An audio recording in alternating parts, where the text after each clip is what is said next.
سر world war one میں German کی بھی اچھی خاصی گئی تھی. کتنی اماؤنٹ اس کو لوگوں نے کہا کہ آپ نے آدھی دنیا تباہ کر دی ہے، اب اتنے پیسے لے کے آؤ. اب دیکھو کئی لوگوں کو ان چیزوں کا پتہ نہیں ہے، لیکن جو ہسٹورین ہوتے ہیں وہ پڑھتے رہتے ہیں نا.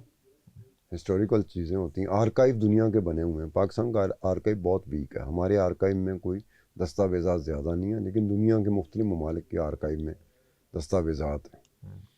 تو انہی دستاویزات کی روشنی میں بات کر رہا ہوں کہ آج کے دور کے $500 ارب گئی تھی جرمنی کو. ایک ٹریٹی ہوا تھا، اس ٹریٹی کو ایک نام دیتے ہیں ٹریٹی آف ورسیلیاس. یعنی کہ ادروائز اس کو لیبوریٹ بلا کس طرح کیا جاتا ہے کہ آپ کو مجھے سمجھانے کے لیے، لوگوں کو سمجھانے کے لیے ٹریٹی تھا کیا، جس کا پابند ہو گیا تھا جرمن. کہ دنیا میں جو تباہی ہوئی ہے نا، ہم ذمہ دار ہیں. یعنی کہ باقی ممالک نے ذمہ دار ڈکلیئر کیا کہ آپ ذمہ دار ہو، یہ جو تباہی پوری دنیا میں ہوئی ہے ورلڈ وار ون کی وجہ سے، آپ ذمہ دار ہو. آپ کے الائٹ فورسز، الائٹ کنٹریز ذمہ دار ہیں. تو جرمن نے یہ مان لیا تھا کہ ہم $500 بلین، جو آج کے دور کا $500 بلین ہے، اس کو وار ڈیٹ بھی کہا جاتا ہے، وار ڈیٹ. اور اس کو یہ بھی کہا جاتا ہے جو وار گلٹ کلاس، کہ آپ کو اس جنگ کا ذمہ دار آپ کو ڈکلیئر کر دیا گیا، جس میں آپ مان رہے ہو کہ ہاں جی میں اپنی ذمہ داری قبول کرتا ہوں. انہوں نے کہا تیرا ملک بھی تباہ ہو گیا. اس وقت جرمن جو تھا ورلڈ وار ون کے بعد جرمن تباہ تھا. جرمنی بھی تباہ تھا. قحط تک کی حالت آ گئی تھی کہ اگر یہ چیز کنٹینیو کرے تو کہیں ایسا نہ ہو کہ جرمن میں قحط پڑ جائے. قحط کا مطلب کیا ہوتا ہے کہ کھانے کو کچھ نہ مل رہا. جرمنی کی حالت میں بتا رہا ہوں، ورلڈ وار ون حالات پیدا ہوتے جا رہے تھے کہ یہ آنے والے وقتوں میں قحط آ جائے گا جرمنی میں. اس وقت جرمنی $500 ارب آج کے دور کے ایز آف ناؤ جو ویلیو ہے اس وار ڈیٹ کی، وہ جرمن ایگری کر گیا تھا کہ میں دوں گا. اس میں بعد میں مختلف جگہوں پر اسی ٹریٹی کے اوپر، جیسے کل سائن نہیں ہو رہے، اسی طرح کا وہ ایک ٹریٹی تھا جس پہ سائن ہوئے ہیں کہ ہم ریکنسٹرکشن، ری بلڈنگ، ری ہیبیلیٹیشن، اس کا ہم ذمہ لیتے ہیں. ٹھیک ہے. پھر سر وہ ذمہ لینے کے بعد ابھی آپ جرمنی کو دیکھ لیں. نہیں، اس میں میں بات کرتا ہوں، بات آگے جا رہی ہے. ایک ہے بندہ، جرمن اس کو کبھی نہیں بھول سکتے، دنیا بھی نہیں بھولے گی، جرمن بھی نہیں بھولتے. ہٹلر کی بات کر رہے ہیں. وہ ہٹلر ہے. جب ہٹلر الیکشن جیتتا ہے، الیکٹ ہوتا ہے، جب وہ کی کردا ہے آگے، وہ ہٹلر کردا ہے گا. انہوں نے کہا کیڑا ٹریٹی بھائی، کون سا ٹریٹی، کون سا معاہدہ، ہم اس معاہدے کو نہیں مانتے. یہ ہماری ہیومیلیشن ہے، ہماری دل آزاری کی گئی ہے، ہمیں ذلیل کیا گیا، ہمیں رسوا کیا گیا کہ آپ نے جنگ عظیم کا ذمہ دار ہمیں ڈکلیئر کر دیا، اور ساتھ یہ کہہ دیا کہ پیسے ہم نے بھرنے ہیں جو خسارہ پوری دنیا میں ہوا. جرمن قوم اس وقت میں ہٹلر کی اس بات پہ آ گئی. انہوں نے کہا ہٹلر صحیح کہہ رہا، یہ تو واقعی ہماری ہیومیلیشن ہوئی ہے، ہمیں ذلیل کیا جا رہا ہے.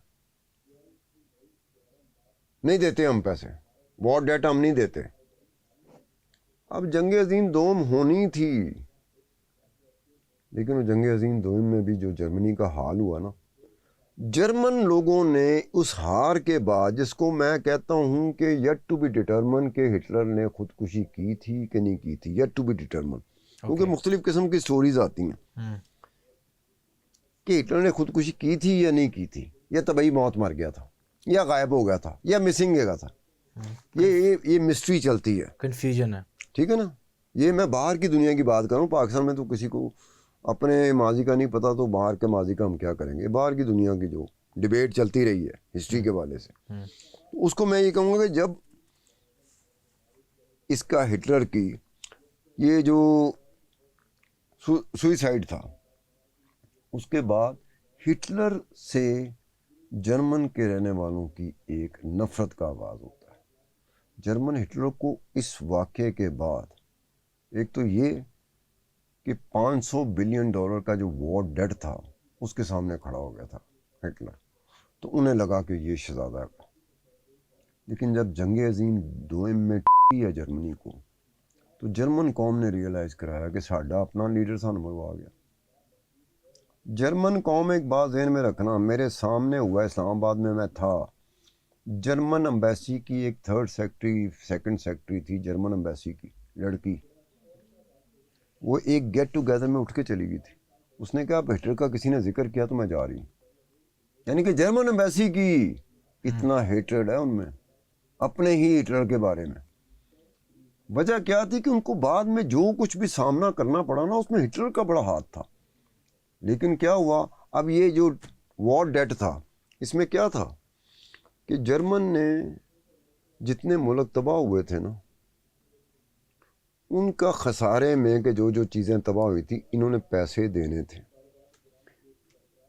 ان ملکوں نے وہ پیسے لینے تھے جرمن سے, اور دینے کس کو تھے؟ امریکہ کو.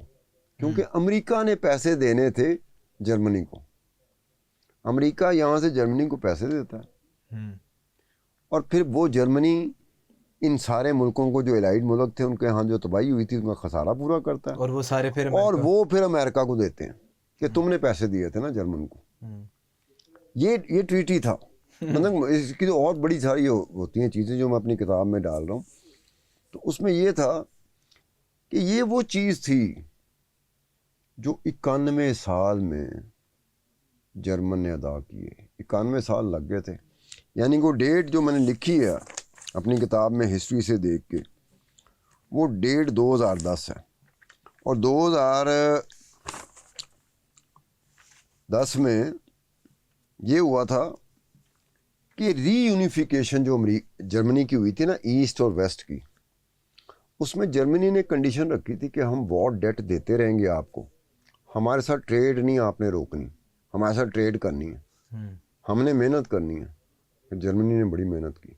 جرمنی حکومت ہو یا جرمن کے لوگ ہوں, وہ بڑے محنتی لوگ ہیں. یہ تباہی اگر ہم نے دیکھی ہے تو دوبارہ ہم ساتھ نہیں اٹھا سکتے جو جرمن نے دیکھی تھی, اور جرمن کی طرح کئی ممالک نے دیکھی تھی. جنگ عظیم 1 اور جنگ عظیم 2 اتنی تباہی ہوئی تھی. تو اس میں انہوں نے کہا تھا ہمارے ساتھ ٹریڈ کریں گے. یورپین ایگری کر گئے کہ انہوں نے وار ڈیٹ بھی دینا ہے, ان کے ساتھ ٹریڈ کرتے رہیں گے تو ان کی پوزیشن بنتی رہے گی تاکہ ہمیں پیسے دے سکیں. تو ملکوں نے ٹریڈ جاری رکھی جرمن کے ساتھ. پھر جرمن کیا ہوا, آج کے دور کا جرمن جو ہے, آج کے دور کا کیا, آج سے بہت عرصہ پہلے وہ اکنامک پاور بن گیا دنیا کی. اب اکنامک پاور کون سا ملک بنتا ہے جس پہ وار ڈیٹ لگتا ہے؟ جنگ عظیم اول جنگ عظیم میں, اور جو آج کے دور کا 500 ارب ڈالر ہے کہ تم نے دینا ہے, یہ جو نقصانات ہوئے ہیں جنگ عظیم کے یہ تم نے بھرنے. وہ قوم جا کے کہاں کھڑی ہوگی کہ اکنامک پاور ڈکلیئر ہوگی. ادھر ہمارے پاس جوتی نہیں ہے, اپنی جوتی نہیں ہے, پیر پہ کھڑا ہونا دور کی بات ہے, پاکستان کے پاس اپنی جوتی بھی نہیں ہے.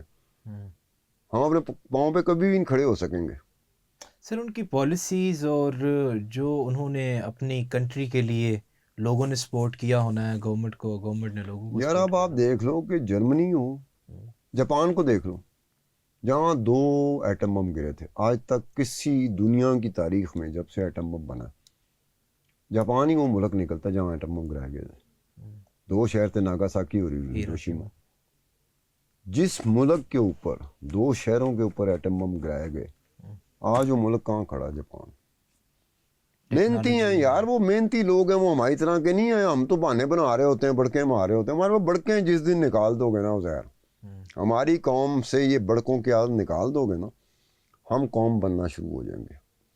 بٹ ہماری بڑکیں ہی ہوتی ہیں 24 کے 24 گھنٹے ہم بڑک مار رہے ہیں, کر دیں گے, وہ کر دیں گے, انہوں نہیں چھڈیں گے, انہوں چک کے لے جائیں گے, فلان چک کے لے جائیں گے. اس سے کیا ہوتا ہے؟ کیا جرمنیوں نے یہ کیا تھا؟ نہیں. کیا جاپانیوں نے یہ کیا تھا؟ نہیں. کیا ایرانی یہ کرتے رہے؟ نہیں. کیا فلسطینی یہ کرتے رہے؟ نہیں. وہ پریکٹیکل لوگ ہیں, وہ بڑکے نہیں مارتے. نہ جرمن بڑکے مارتا ہے, نہ جاپانی بڑکے مارتے ہیں, نہ ایرانی بڑکے مارتے ہیں, نہ فلسطینین بڑکے مارتے ہیں.